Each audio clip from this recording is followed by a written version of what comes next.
period. All of the skincare. All of the skincare. I am shiny. But this is how we have to be these days. Hello. How art thou? If you are hashtag replay gang, please check the description box below so that you can see what time this shenanery actually begins.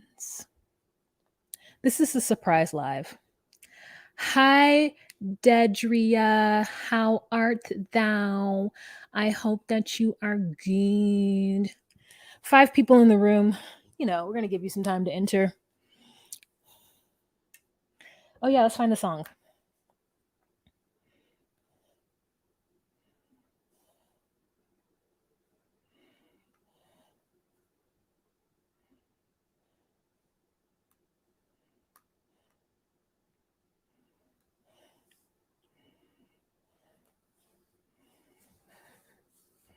Stop by and have a kiki drama the other way. Wait, 6 p.m. in the evening. We're here to stop 90 day. Stop on by and have a kiki. Wait, I want to make those 2 lines the same. Oh, 28 people in the room. Hello. Hi, hi, hi. Hello, Sarah El Casabani. El Casabani. Hello. Bavarian Bell Photography. Hello. Guten Morgen. It's actually evening here, but hello to Germany. Camille, hi. Sarah, you want me to start with them because what? Because you have to go? Girl, we gotta save the best for last, no? How art thou? Thou art great. I was checking for your live on this one. Yes, girl. Amy, hi. Amy, you have such a cute, smart, like bob. Is it an asymmetrical bob? I don't know. It's cute.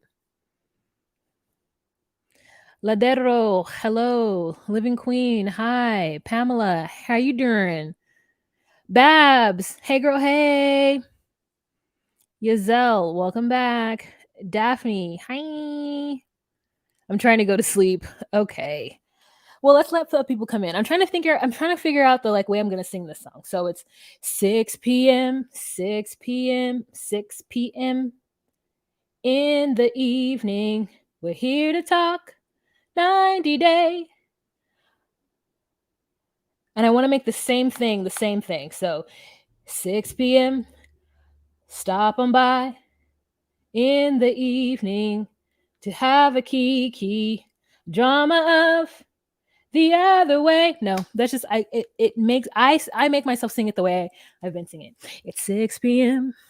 in the evening. It's time to talk 90 day. Stop on by and have a kiki drama of the other way. Set the time and the dates 5 after 6 on Sundays. Catch me live or hashtag replay game. Either way, you've made my day. That's when they used to give me 90 Day the other way Sunday morning so that I could plan a live Sunday evening. But they have decided to ruin my life. And here we are with me just throwing it in anytime I can get it in. But I went live earlier to talk Seeking Brother Husband. And I mean, obviously, if you're here right now, then that means that you got the Seeking Brother Husband notifications and you didn't stop on by to give your girl a thumbs up or nothing. You don't even care. But anyways, thank you. I'm glad you're here. Now. Hi, Renee. Did you notice, Renee, that I always say it like that? I always say Renee. Thanks. Thank you. We love Yoshi. I love Yoshi too. He's the greatest. He's a good guy.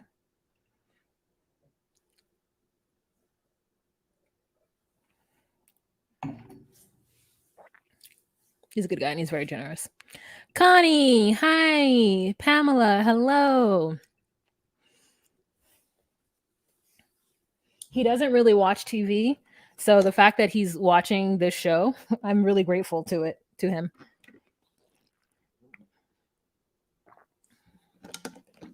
I made him watch Love on the Spectrum last year and he liked that too.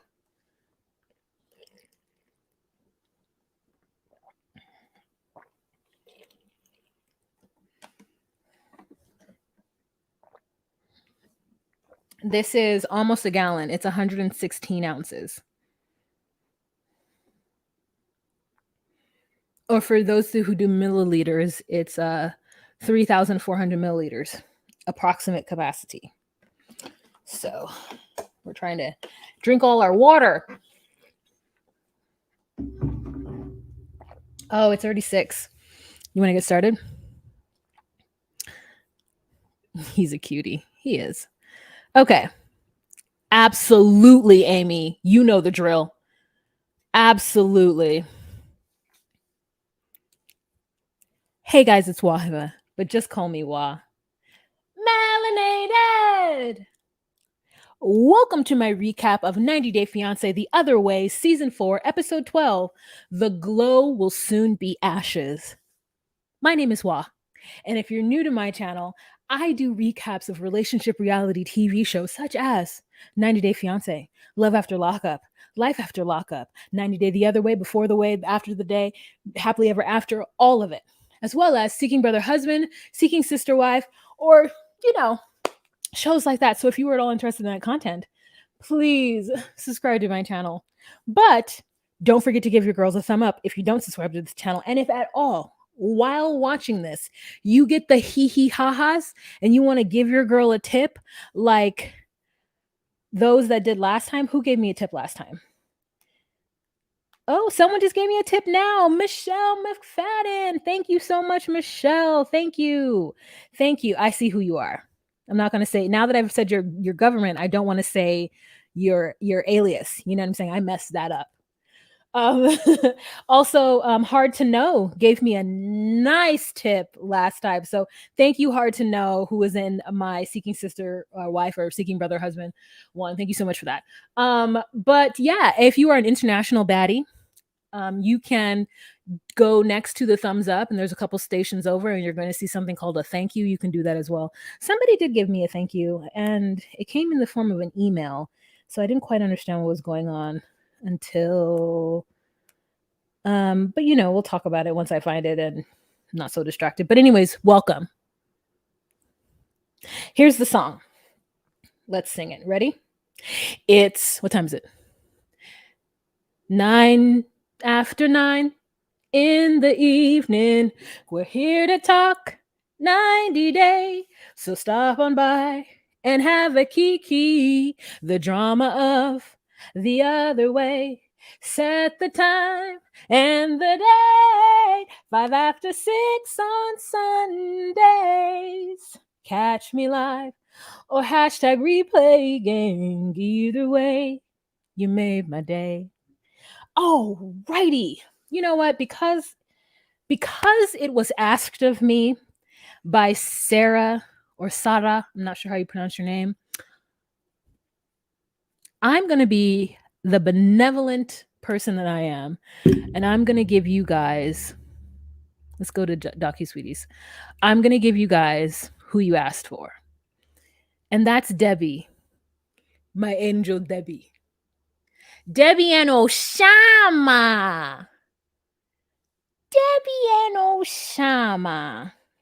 Now I'm going to go ahead and say that Debbie did disappoint me a little bit in this episode from something that she said, and we'll talk about it once we get there.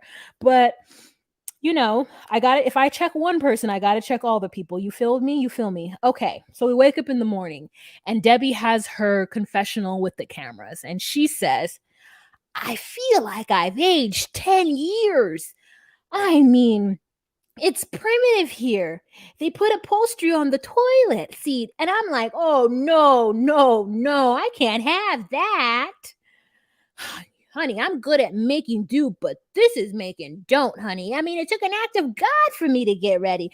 And I don't know how everyone's walking around without braces on their necks because there's no railings on the stairs. Oh, I'm going to tell you right now, this ain't my nest. And what I'm going to call her out for is like, it's not primitive.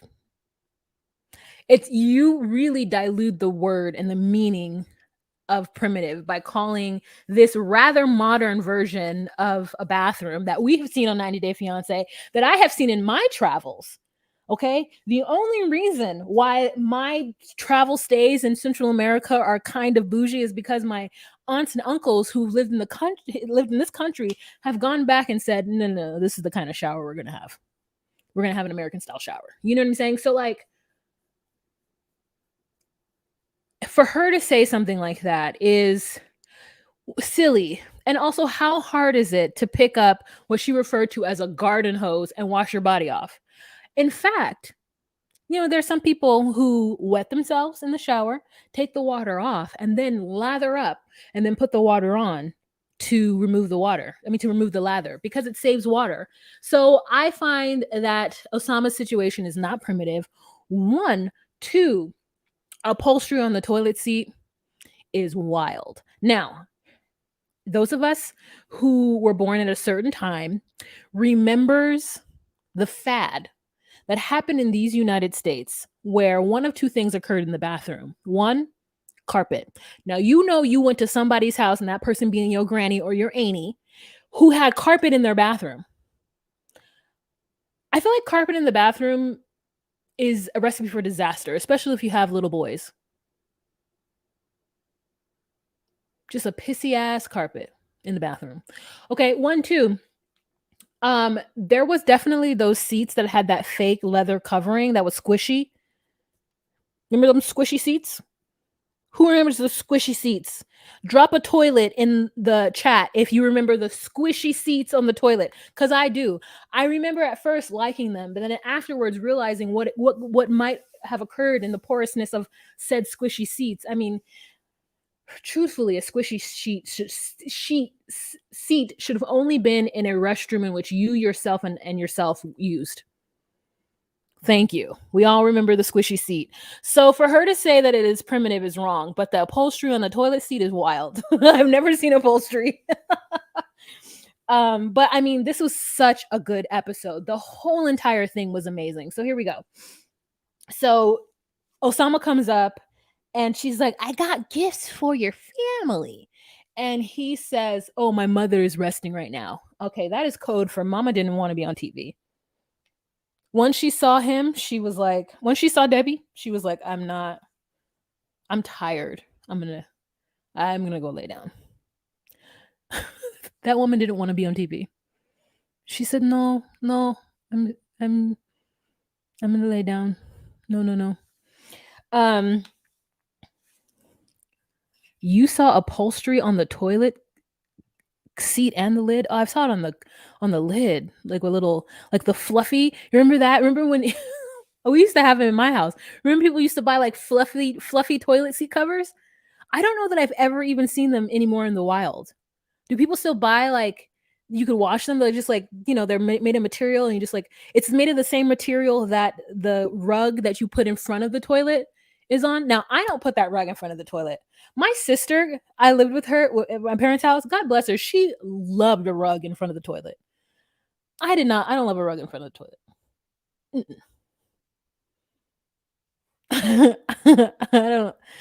I don't love a rug. I don't love a rug on the toilet seat. I don't love a rug on the toilet seat, and I don't love a rug on my feet. I don't love it. I don't know why. I don't love it. It's just one more piece of thing you have to wash. Like 2 more pieces of article of things you have to wash. And like, who wants that? Not me. I don't want to wash anymore. Listen, I'm gonna wash the towels. I'm gonna wash the rugs. Okay. No, I don't need any extra rugs. Anyways, so she goes downstairs and she has the presents for the dad, and the dad is really excited, and he's like, I've never received anything like this. Osama pours tea, and she loves the fact that Osama can pour the tea fancy as well. And she's just, I think what it is she's mildly nervous, so she just keeps speaking when it's like, shh, Debbie. She's like, oh, Shama, you're so talented. Oh, and your father, I bought you some art so that you can paint me a picture. I would just love it if you could paint me a picture. And then the sister comes in and she's like, oh, hello. Oh my God, you're so beautiful. Hello, my princess. Hello. And I thought to myself, if I were that sister in law, I'd be like, my little brother is going to marry a woman who talks to me like she is my teta, my grandmother. Oh, you're so beautiful, my princess. And then hugs her, right? And it's so she sits down and then the dad's like, "Oh, we're so grateful that you're going to take our son Osama to the US." And Debbie goes, "What? Oh no. Oh, I've actually moved here. I'm not going to live here. I'm going to live in Rabat. But I've moved everything, all of my stuff here. So I just want to make it clear that Osama and I are not going to the US, to the States. We're not going to America. Okay? I'll come and visit you here in Kismet, but we are going to live in Rabat." And the sister is like, "Osama, are you okay with this?" And he's like, "Yes, I'm okay with this." And she's like, "But we always had a plan of getting out of here and going to the States. What happened to our plan?" And then the sister's like, "I don't think that Debbie's gonna like it here in this Morocco. I think she's gonna have a hard time, and I think Osama's gonna have a hard time with Debbie too." I just thought that, like, oh, I think that she felt like Osama's gonna have a hard time dating a 67-year-old woman when he's 24 years old. You know, and everybody's really shocked. I mean, I think they accepted this fact because she was bringing them to the US, and I don't know I don't know what he has explained their love to be. But she's like, I love your son. I don't want you to think that I'm taking I love Osama so much." So, sister says Osama will suffer. So, Debbie says, "I don't like the song and dance of this. I want to be very clear. I don't know what Osama's been telling them, you know?" So, then they go and get a tour of the farm. And the farm is very different than what I think a farm is.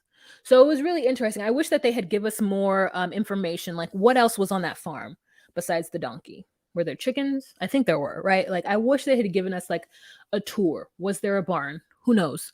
But they're and she sees they're walking around and she sees the donkey and she's like, "Oh, Sama, look at him. You like Miss Debbie, don't you? Oh, tooraloo, raloo, raleigh, tooraloo, raloo is an Irish lullaby. Oh, come to Miss Debbie. You want to let Miss Debbie ride? Oh, Osama, can I ride the donkey, Osama? No, I don't think it's good. Oh, please, Osama. Can I ride the donkey? And he's like, "Okay." And she's like, "Oh, Miss Debbie, she loves the animals." Oh, she gets on the donkey, and Osama does not give one F. She's like, "Osama, Osama, slow down, Osama. I don't have a butt. I don't have a butt, Osama." Yeah.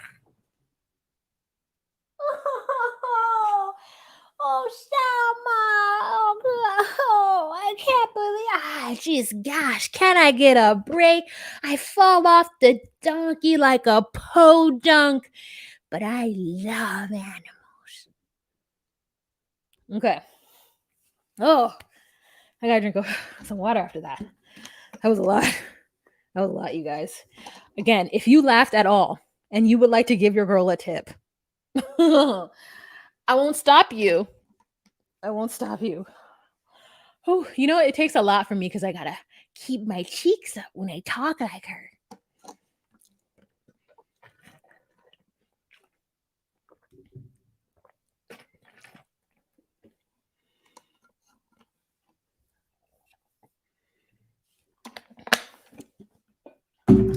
Okay, ready? I'll do it. I'll do it a little faster. No. Oh, my face hurts from just doing Miss Debbie. Okay, so then they sit down to paint. He really wants to paint, you guys. I mean, it's like this man has never seen this view in his entire life. It is like if they don't paint right now in this moment, that his soul is gonna fall out of his body. He was so anxious to paint, like I'm anxious to eat. You know what I'm saying? It was like he was instead of hangry, he was like pangry. So so they sit down to paint, and she's like, "Oh, Shama, isn't it so lovely?" And he's like, "It's not time to talk right now. It's time to paint right now. No time to talk." And she's like, "Okay, doobie doo boo boo. I'm gonna give myself some pretty lips because when I paint myself, I paint a younger version of myself. Doo ba doo ba doo ba dee boo ba ba doo ba boo dee da ba ba da doo. Oh, Sama, do you want to talk about the plan? Because I want to talk about what we're going to do because your family tends to think that you're going to live with me in the US. That's not possible. And he goes, I don't want to talk about plan, okay? I don't want to talk about plan. We talk about plan all the time, okay? It's not time to talk about plan, okay? It's time to pay, not talk about plan. And she's like, well, oh, Shama, I'm just saying we gotta have some kind of idea about what the future is gonna have for us or something. I'm not gonna force you to do anything, but I have some type of idea. And then he says, "Oh, you sick? Like you have mental sickness or something? I think you're sick in the head." And she's like, "Well, okay, sir." And then he's like, "Oh, okay, I'm creepy, I'm bad, I'm angry, I'm stupid." And he like cusses. And we're like, has she cussed you out before? Or why did you say I'm a creep? I'm bad, I'm angry. I'm a creep? That is like not an easy thing to translate. You know, there are some words in other languages that don't translate or don't there are not a concept that we have here in the US. But then there's also like words and stuff that don't translate in other language. And I'm like, is creepy a word that translates in Arabic to where he would like understand the meaning of that? And has someone ever called him creepy before? Is my question. And I'm sure they have, but you know, just asking for a friend. Because you know, like the word doppelganger? Like doppelganger is, I think, a German word. I think it's a German word, right? We don't have a word. I mean, we have a word like twin, but twin is a different word. Like you can say that, oh my God, that person looks just like you. You look just like this other person. We wouldn't say that that's their twin. We would say that could be their twin. But doppelganger is an actual word in a language, and it's like doesn't have an exact meaning for us here in the US. And so it's just interesting that he would have creepy as a thing that he would say. So Marty Feldman. The only Marty I know is Marty McFly. I don't know who Marty Feldman is. Yes. Okay. Thank you, Bavarian. There's another word. What's the word where it means? Oh shoot! I just flew out of my head. There's another word in German that doesn't have. It's like when you are like purposefully revengeful or something. There's something another word in There's another word in German that doesn't have a direct. A direct meaning in English? Not, it's, I don't know. Anyways, if anybody can think of the word, it means like purposefully revengeful or something. This is, yes. What does this mean? Schadenfreude. Yes, yes, yes, yes, yes. Oh, everybody knows it. Great. But it's like that. We don't have a word for that in English, you know? Anyways, I mean, it's spiteful, but does it mean that? Schadenfreude? Say the word for me. Spell it phonetically because I don't know exactly. Schadenfreude. Okay, anyways, we need to move on. Anyways, so Osama does the worst, and Debbie's like, you don't think I hear my son and my kids saying to me, Mom, you made a mistake, that guy's just using you. You don't think I hear all of that right now? All I want is some clarity right now. And I said, girl, you better read him his rights, okay? Because he has no right speaking to you like that. I mean, that is definitely like, don't speak to your elders like that. Being happy for someone's misfortune. Yes. I'm glad you guys knew what I meant. And I was like, revenge. Anyways, sorry, my shorts are like, they're moving around. I have on a matching set. So my shorts are the same as this top. Okay. So I can't wait to see what Debbie does with Osama next episode. I mean, this is the best thing. Schadenfreude. Great. Thank you. This is the best thing ever. Okay, let's move on. You're welcome, Sarah. Good night. All right, let's move on to these two fools because, let's just get them out of the way. Okay, so we're talking about Danielle and Johan. So in this episode, Danielle wakes up and she talks to Johan about going to see her ex-boyfriend, and they get into a fight. Okay. And he's like, Ventate, get out, go, leave. Right. I hope I said that correctly. And she goes and she sees him and they go on some kind of riverboat. Right. And they're talking, and he used to be, I don't know if he still is, a semi-pro basketball player. And they met one faithful day in Miami and ended up spending 5 months together, hold up, I guess, at the beginning of the pandemic. And I was like, what was she doing in Miami? Was she on vacation when the pandemic started? The pandemic happened in March. It was like, then people, in January, then people attacked. Was that the same time? Yeah. In January. In January, those people stormed the Capitol. And then in March, am I right? Where were you January 6th, 2020? I think that's what happened, right? That's when the people stormed the Capitol. Good night.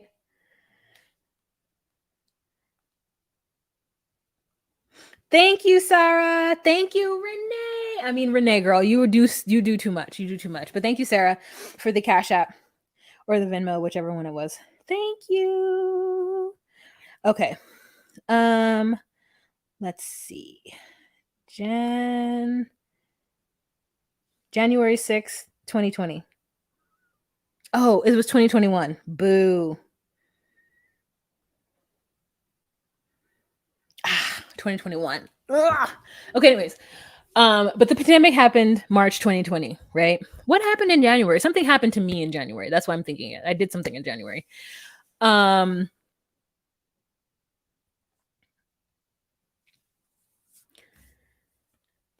After the election. 2021. Good. Okay.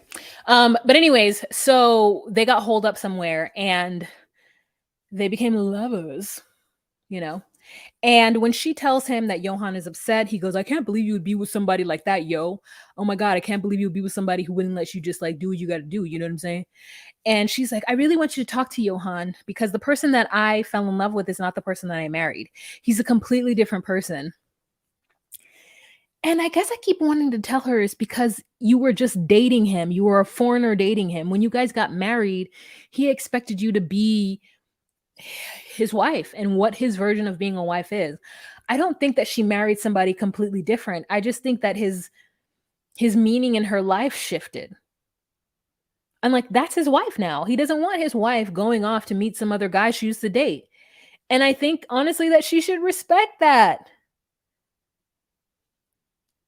You know? I guess I just I think her going to see this guy was disrespectful. I think it's disrespectful. And I can't believe she did it. Truthfully. So she says that she's going to have to really think about her relationship with him because, it's not something that she wants. And I'm just all around very confused at her choices. So, her dress was really cute in that scene though. So, happy for her in that. And then she wants this man to talk to Johan. I thought that was wildly inappropriate. I'm like, you don't have your ex-boyfriend talk to your current husband about, I don't know, you be free. You should have asked those questions prior to. ESL says, I can't wait to see the consequences. Yeah, consequencias, or whatever he said. Absolutely. I can't wait to see them either. I think maybe the consequences was her crying and him not thanking her at his birthday party. That was one of the consequences. She's just throwing it all away for no reason, personally. Like, just to see that guy, who cares? Text him, send him a Instagram. All right, next couple that we're going to talk about is Gabe and Isabel. So Gabe is back home in Miami, and he's telling his sister and his mother over brunch that he has proposed to Isabel. And his sister Monica is very upset. Baby sister Monica is upset. She feels like he should have told them. And the fact that he's already moved to Colombia to leave them behind to be with somebody. And listen, I don't know what it's like. I mean, I do.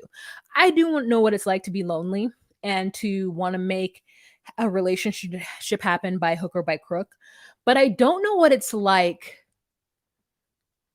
to go to those far lengths for it.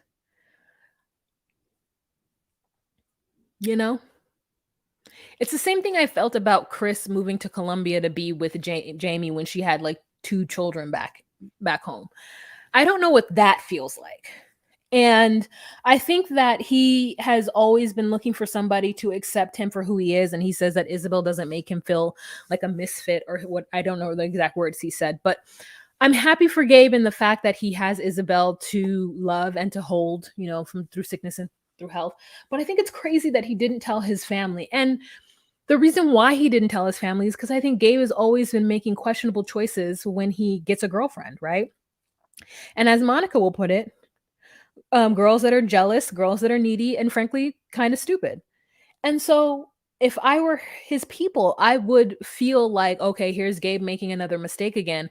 But to his point, and to no one's point, I'm just saying, I think when your siblings get to a certain age and they continue to make silly choices, to me, past 30, no, past 28, and your sibling makes poor choices or choices that you feel are poor, I think at that point, as long as it's not costing you any money, you got to let go.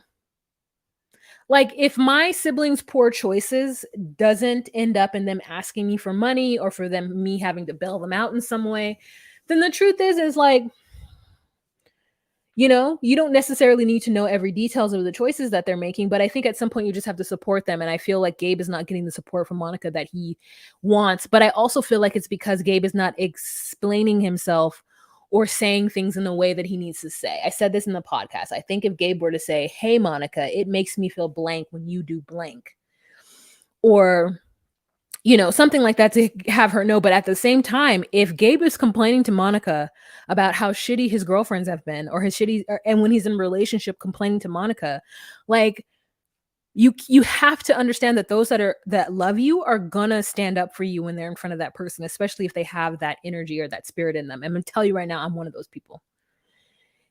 If you have been talking shit about your significant other, tell me that you don't like them or they done this and them, you better not put them in the same room as me, because I'm gonna say something.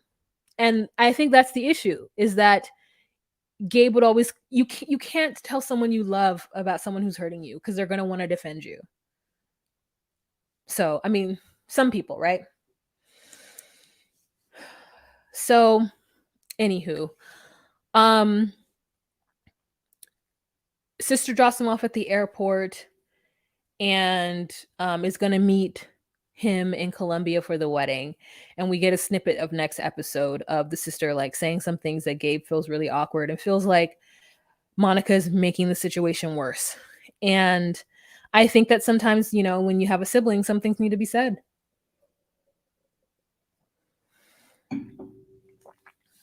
Some things need to be said. Okay. I think it's sad though that he didn't tell it, especially his mom. Like his mom probably feels really bad that he didn't say that, and like they feel like wow, you can't confide in us. It makes me feel terrible. Okay, so the next couple that we are going to talk about are these two. God, this picture is so telling, right? Look at Jamie so in love, looking up at Chris, and Chris is like sort of smiling and sort of sneering at the same time, right? Is Chris's look to Jamie not kind of indicative of how she truly feels about Jamie and living in Colombia? Tell me that I'm wrong. Okay. So, with them, we've got it where am I? Sorry, I'm trying to look for my notes. Did I even take notes of that? I surely didn't take notes. Okay, so let me tell you the first thing that I remember. The first thing that I remember is Chris wearing this hat, talking to her mother about how she's feeling about Jamie. This woman found this hat at some thrift store or in her great granny's closet and was like, I'm going to wear this hat. This is giving me like some 1920s like hat that a woman would wear if she was looking for work, And she is telling her mother that she's having to pay for Jamie and Jamie refuses to get a job. And her mother says, well, two drama queens shouldn't get together. And I'm just like, I don't think that Jamie's drama is outside of, what's reasonable. I think that Chris, I don't know. I'm going to be honest with you. I don't know what Chris's problem is. She told Jamie that it was okay to quit her job. When her job said, you have to come back or we're going to fire you, Chris said, quit your job. It's okay. You don't have to go back.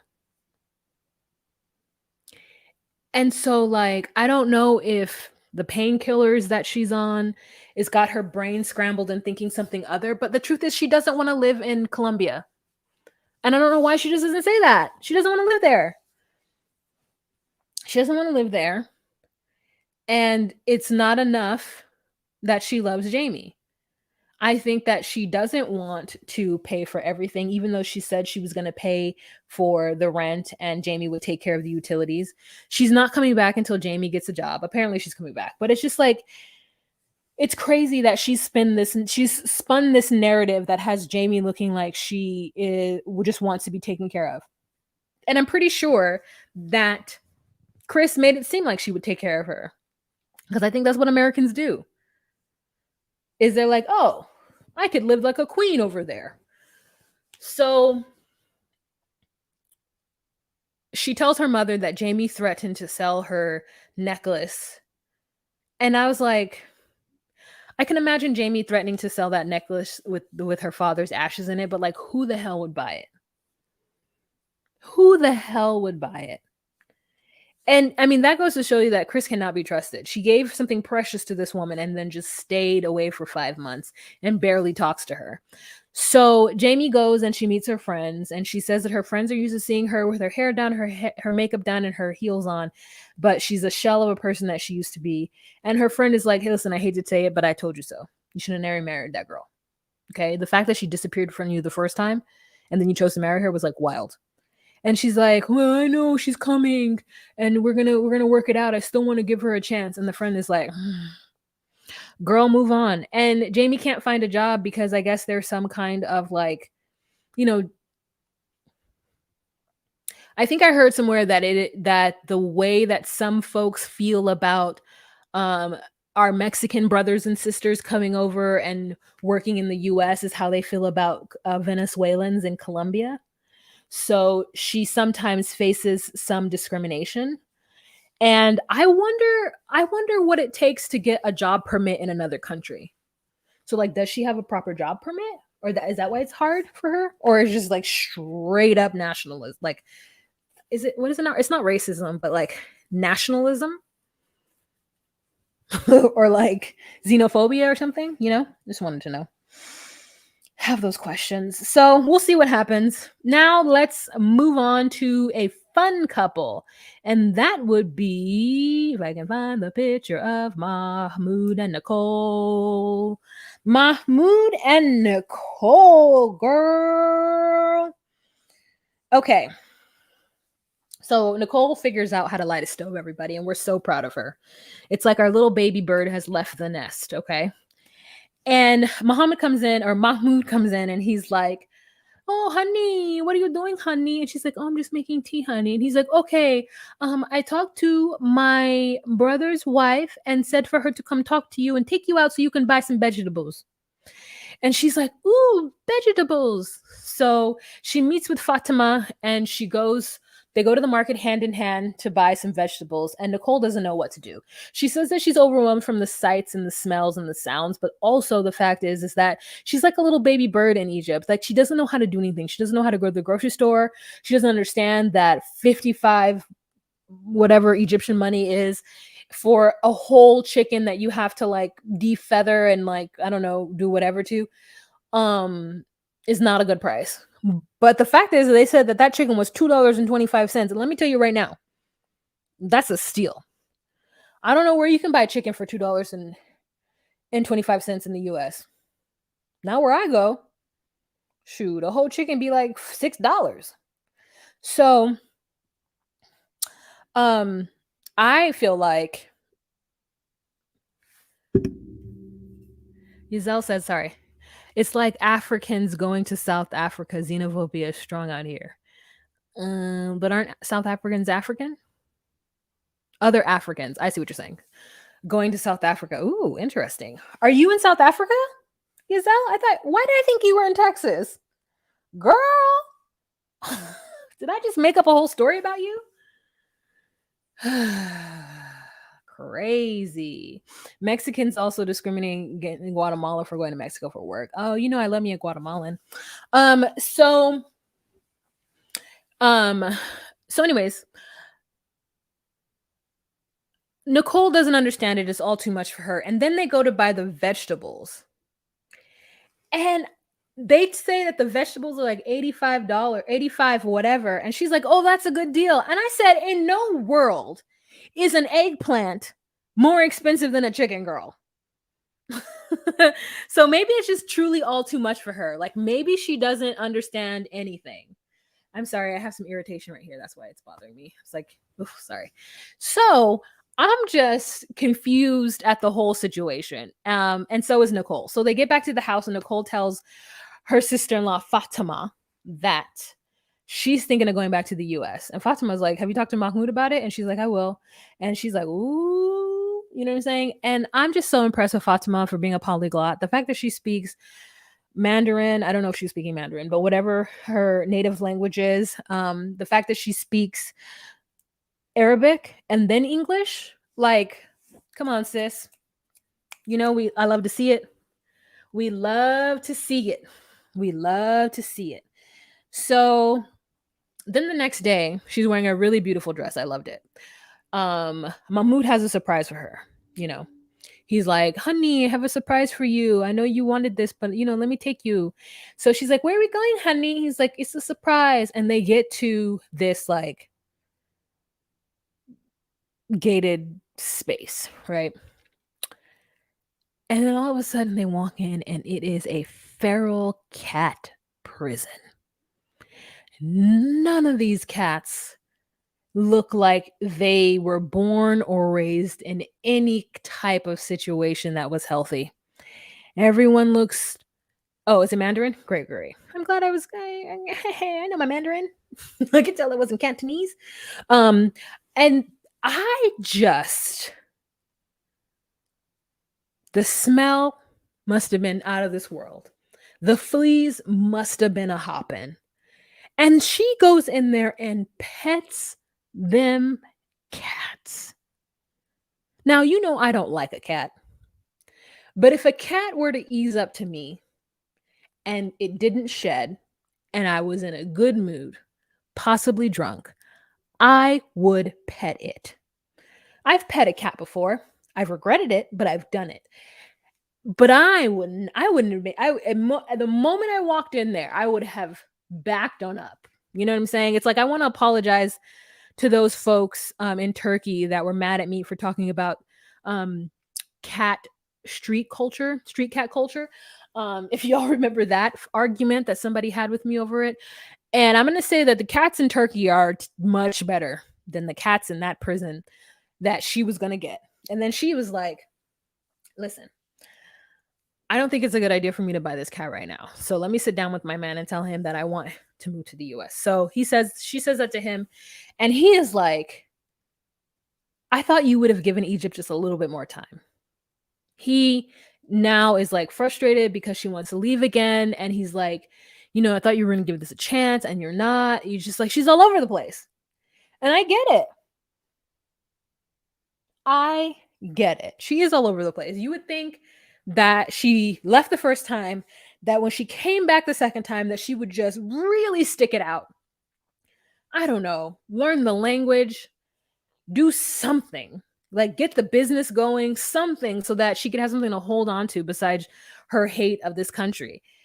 And he's like, well, what do you want us to do? And she's like, I want you to come to the US. And he's like, I've never wanted to go to the US a day in my life. And she's like, well, he said that in his confessionals that he filled out the form, like, okay, like he's not going to say no to it, but like wasn't plan A or B for him, you know?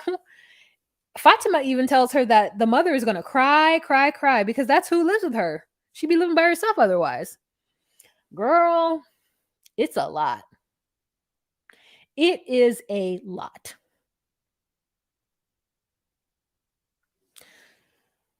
So that's what Mahmoud has to deal with now. He's like, she should have just left when we fought at that hotel. Girl, if this is going to be it, then go. They're not talking about their problems. And he's like, I thought everything was great. And she's like, yeah, because we're not talking about anything, but it's not great. All right.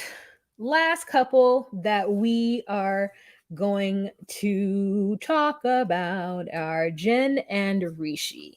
I really prefer Rishi's hair back in a ponytail. So, when he has it out, I'm like, it could be better.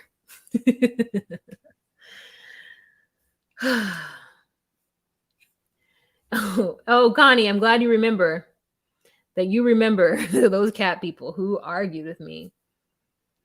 I pet a cat tonight for the first time ever. Japan has some great cat cafes. Well, Turkey has a whole street cat culture. Renee has a conspiracy with Mahmoud and Nicole. This is all storyline. It was never their intention for Nicole to live in Egypt, but for him to go to the US, just like Beanie and Ari. Ooh. He says he doesn't want to go, though. Yes, Yazel. This situation. I mean, doesn't it feel so long ago that it was like Alina? Wasn't it last toe? It was last toe, I think. Okay. All right. So let's move on to Jen and Rishi. So Jen is still crying in the hallway of the bathroom of this beautiful, like, palace type restaurant. And Rishi's like, I don't know what she wants from me. I think I said the wrong words. I don't get her. I don't get what's wrong. And Myra is talking to Rishi, right? And then they turn to Randy to like be like, oh, Randy, what do you think? And Randy's like, I don't know, but Jen is alone, and I'm surprised that you haven't gone to talk to her, frankly. So I'll go and do it.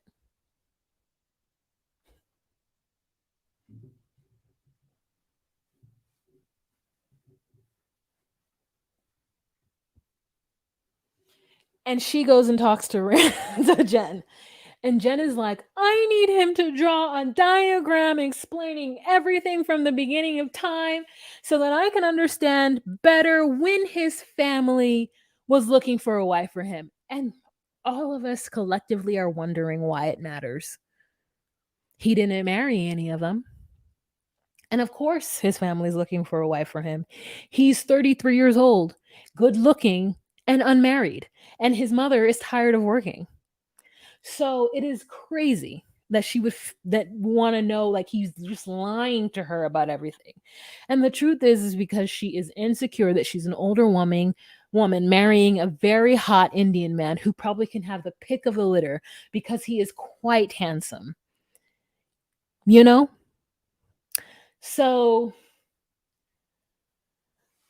she just has to learn to like give into the fact that that's what she's, going to kind of go up against. Continuing to be insecure about it is not going to do anything.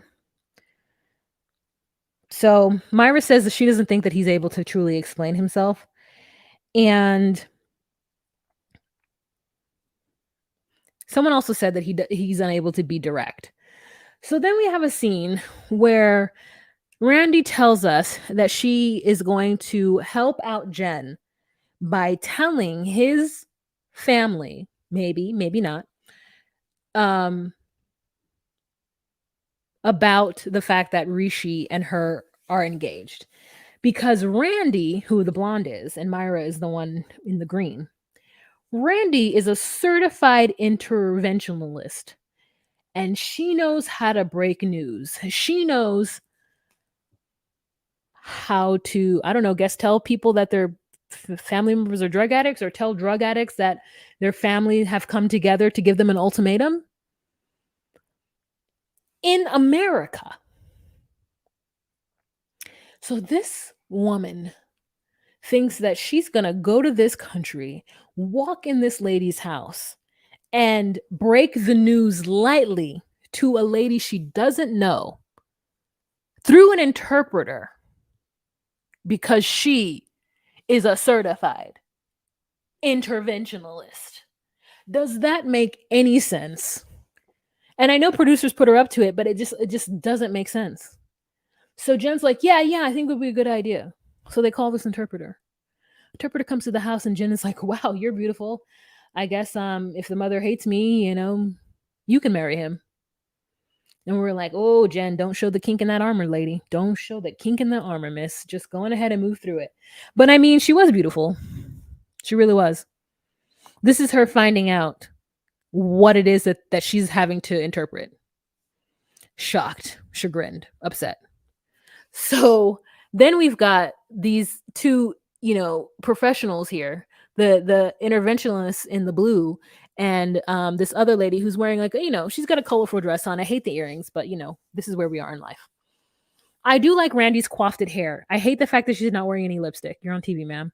Also, Randy gives like Wicked Witch of the West vibes. Like she's giving Charlize Theron in like Snow White and the Huntsman. She's giving Wicked Witch of the West. She just kind of always looks angry, you know? You know what I mean? I mean, it's giving glamour to a certain extent, but it's also giving like angry lady. Just like takes no shit. Wears dark lip liner, dark brows, light eyes. It's her eyebrows. They're just like really menacing. And it's quite unfortunate for her.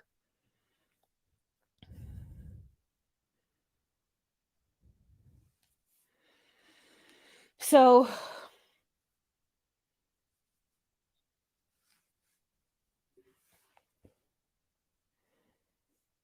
I mean, that's really the end of the episode. I'm looking at my notes and that's the end of the episode, right? So for some reason, Rishi has invited these people over to his family's house. It's like, how do you get your family to be involved in these shows in this way?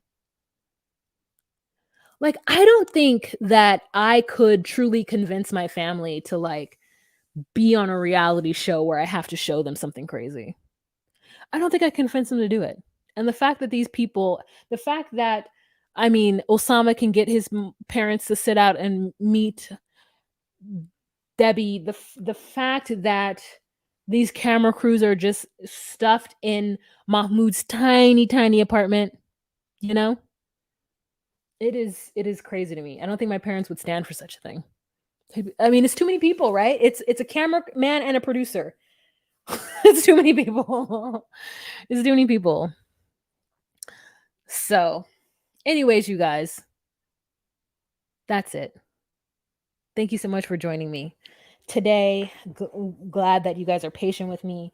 I'll have to talk about Love After Lockup later on this week, hopefully. Otherwise, I'll lump it in with next week's. And I heartily appreciate your support. Thank you to those of you who did a Cash App or a Venmo. I absolutely appreciate it. Sarah, Renee, who is this other person? Michelle. Thank you so much, you guys. I appreciate it. I appreciate it. I appreciate it. Appreciate it. You guys have a fantastic day. And in honor of the passing of Harry Belafonte, we're changing our ending song. It is Day, Deo, me say Deo. Daylight come and me want go home. Remember to be you, be true, and find your place. Bye. Come, Mr. Tallyman, tally me banana. Daylight come and me want go